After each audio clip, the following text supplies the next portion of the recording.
আসসালামু আলাইকুম প্রিয় প্রবাসী ভাইয়েরা ও দেশবাসী, আমার প্রাণ প্রিয় কলিজার ভাইয়েরা। আমি আজকে বাসাতে ফেসবুকে যখন ঢুকলাম তখনই দেখলাম আমার এই বড় ভাইয়ের আইডি থেকে এই বাচ্চাটার একটি ভিডিও ছাড়া হয়েছে। যখন গোসল করা অবস্থায় দেখলাম যে বাচ্চারই এদিক থেকে পায়খানার রাস্তা বাইর করা হয়েছে, পায়খানার রাস্তা বাইর করা হয়েছে। তখন আমার নিজের চোখের পানি আমি নিজে ধরে রাখতে পারলাম না। তো মেয়েটা আগে স্বাস্থ্য ভালোই ছিল, শরীর স্বাস্থ্য খুব ভালো ছিল, এখন ধীরে ধীরে মেয়েটি শুকিয়ে যাচ্ছে। তো দেখুন আগে কি স্বাস্থ্য ছিল, এখন ধীরে ধীরে শুকিয়ে যাচ্ছে।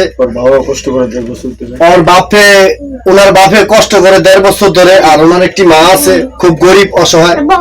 তো আমি যখন এই মেয়েটার ভিডিওগুলো দেখতাম মাঝে মাঝে, যখন একটু ভালো ছিল তখন খুব সুন্দর সাজগোজ করে থাকতো, বাবার সাথে খেলা করতো, আম্মার সাথে খেলা করতো।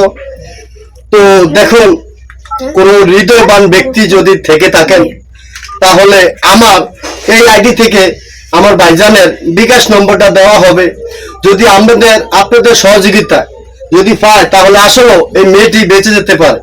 তো আমি আবদার রাখবো আমার প্রবাসী ভাইদের কাছে, আল্লাহর রাস্তে মেয়েটির ভিডিও আপনারা চাইবেন, একটু ফলো করবেন।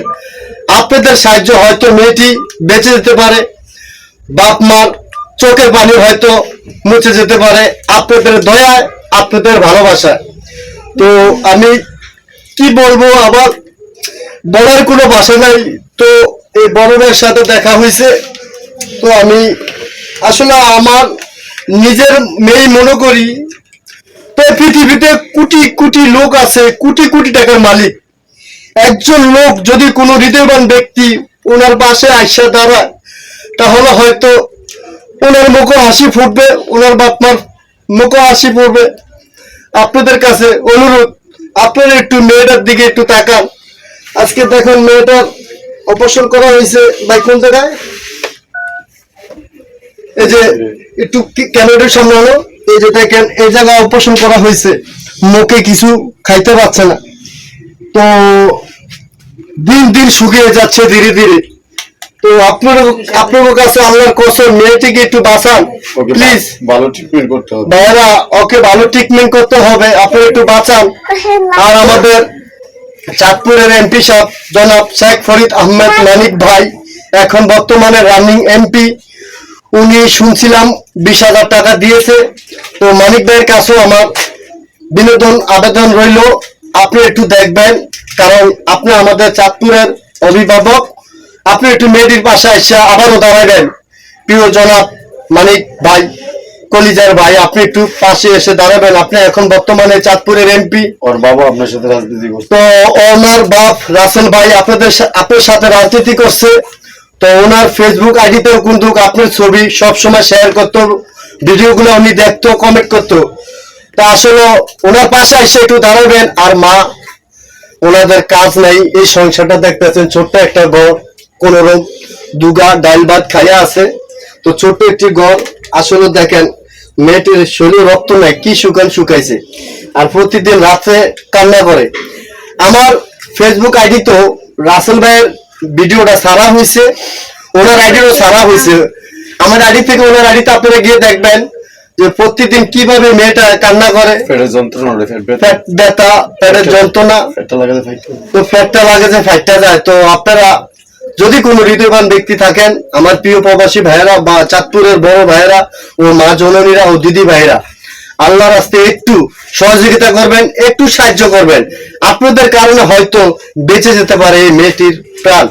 তো বাপ মা প্রতিনিয়ত প্রতিদিন রাত ঘুমাইতে পারতেছে না, মেয়ের যন্ত্রণা, মেয়ের টেনশন, মেয়ে সব সময় কান্না করে ওঠে, মা ব্যথা, মা ব্যথা। আর একটা ভিডিওতে আপনারা দেখলেনি, ইতিপূর্বে মেয়েটি অজ্ঞান হয়ে গেছে, মা বাবায় দোয়া করতেছে, লা ইলাহা ইল্লা আনতা সুবহানাকা ইন্নী কুনতু মিনাজ জালিম, এই দোয়াটা পড়ছে, আর মা শিক্ষক দিছে, বাবাও শিক্ষক দিছে। তো যাই হোক, আপনাদের দোয়া রাখছে। আর আপনারা যদি চান তাহলে ইনশাল্লাহ মেয়েটা বেঁচে যাবে। আমার ফেসবুক আইডিতে রাসেল ভাইয়ের নাম্বারটা দেওয়া থাকবে, এই নাম্বারটাই বিকাশ, এই নম্বরে ওনার সাথে যোগাযোগ করবেন। যদি মন চায় কিছু ফাড়িয়ে দিবেন, তাহলে আপনাদের দয়া হয়তো মেয়েটি বেঁচে যেতে পারে। আপনারা সবাই আমার মেয়েটার জন্য দোয়া করবেন, একটু সহযোগিতা করেন যাতে আমার মেয়েটার চিকিৎসা ভালোভাবে করতে পারি। টাকার জন্য চিকিৎসাও করতে পারতেছি না ঠিক মতো। আপনারা দয়া করেন, সবাই আমার মেয়েটাকে সাহায্য করুন, আমার মেয়েটার জীবনটা বাঁচান। আপনাদের আল্লাহ ভালো করবে, ভালো চাইবে, এতটুকুই আপনাদের কাছে আশা। ভাই আপনি কিছু করবেন, জোরে করেন আপনি। ভাই আমি একটা বাবা, আমি আমার কোনো বাসার নাই। আজকে 2-3 বছর ধরে আমি খুব কষ্ট করতেছি আমার এই মেয়েটা নিয়ে। আমি ভাই অনেক কষ্ট করেছি, আমি আপনাদের বোঝাইতে পারবো না, আর বোঝানোর মতন বাসাও আমার নাই। কারণ আমার 1.5 থেকে 2 বছর ধরে আমি ওর নিয়ে এই ট্রিটমেন্টে নামছি। আমার নিজের যা ছিল, ফ্যামিলিতে যা ছিল, সব আমি ব্যয় করছি, এবং কিছু কিছু সময় মানুষের কাছে আমি হাত পাচ্ছি। কিন্তু ভাই এই 1.5-2 বছর পরে এখন আর আমি পারতাছি না। আমার কাছে কোনো অবলম্বন কোনো টাকা পয়সা কিছু নেই। এখন আমি যে মেয়েটা ট্রিটমেন্ট করবো ওরকম সম্ভাবনা আমার কাছে নাই। তো ভাই এই জন্য আপনাদের কাছে অনলাইনে আসা, আপনারা আমার মেয়েরা একটু সহযোগিতা করেন। আমার মেয়েরা যে আপনাকে ছেলে বাচ্চা যায়, আপনাকে দেওয়া যে বাচ্চা যায়, ভাই আপনার মায়া থাকলে তো হয়তো আপনি 5-10 টাকা খাওয়ান কিবা দেন, কিন্তু ভাই আমার মায়ের আপনি নিজের মেয়ে মনে করে একটু হেল্প করেন। ও মাঝে মাঝে অনেক কিছু কয় আমারে বাবা বাঁচতে মনে চায়, বাবা আমি স্কুলে যাইতে মনে চায়, তখন আর ভাই আমার সহ্য হয় না। ভাই আমার আর কোনো কিছু নাই ভাই যে আমি ওরে দেখবো। আর ডাক্তার কইছে ওরে অনেক টাকা লাগবো, বড় ধরনের ওরে ট্রিটমেন্ট দিতে হইব। তো ভাই আমি একদিন মজুরি, আমার যা ছিল সব শেষ, ওরে দেখার মতন কোনো অবস্থা নাই। তারপরে ভাই মালিক আছে, আল্লাহ তাআলা আছে, আল্লাহ তাআলাকে বিশ্বাস করি, উনি একটা না একটা ফয়সালা করে দিবে। উনি যা করে তাতে আমি খুশি। তারপরে ভাই আমার মেয়ের জীবনটা আপনারা বাঁচেন, আমার মেয়ের একটু পাশে আপনারা থাকেন, এটাই আমি ওর কাছে চাওয়া। আর আপনারা আমার মেয়েটার জন্য একটু দোয়া করেন। আমি বাঁচতেছি, আমি আগের মতন বাঁচতেছি, আমার লাগে সবাই দোয়া করেন, আমি বাঁচতেছি, আমি বাঁচতেছি, আমি